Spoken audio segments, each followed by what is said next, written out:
as we were saying, kind of like the big theme for this podcast was getting to know you guys and the purpose of your brand.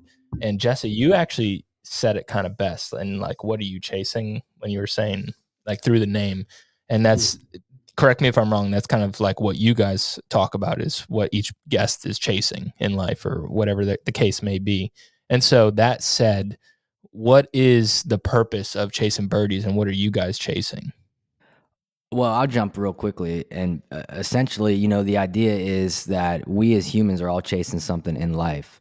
So Jonathan and I started this basically in a garage on a whim one night, an idea that may or may not take off, but use golf as a common denominator. And the idea was to highlight people who have chased birdies in life, but have a love and addiction for the game of golf. So, bringing on guys like Bob Rotella, Brian Urlacher, Cam Johnson, guys that we have no business talking to ever.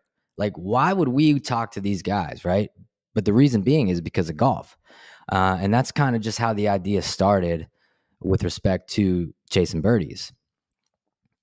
And you could add to that, Pep. I know you probably have some things you want to say. No. I think what he said is we're all chasing something in life, and even if you're not a golfer, you are a golfer.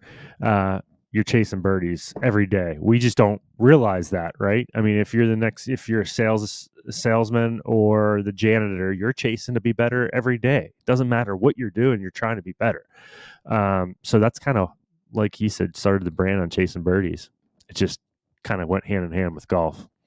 That's cool. That, and that's something that I think that when we started ours here, I mean, first off, my hats are off to you guys. I think you're opening some doors for some people and just having normal conversation. And I think the coolest part about kind of this boutique golf we talked about briefly is we're bringing people together, in the game of golf, similar to what we want to do with our brand. I mean, we never set out to target one particular audience. We wanted to have, the thing that I thought was the coolest about sitting at when we were hunting at the hunting camp is when you got the guys that aren't normally there show up and they're ready to hunt. And then you got the guys that are there all the time, like my father-in-law, he'll die out there. And the coolest part is seeing the mix of that group of people. You see the old guys just ribbing the young guys. And to me, that brings sort of a brotherhood together that, if you just like, it's cool to go with the guys group to play golf. Like, when we do like our guys trips, everybody's kind of got guys trips that they've taken every year with certain guys. That's a great time and to let your hair down and have fun.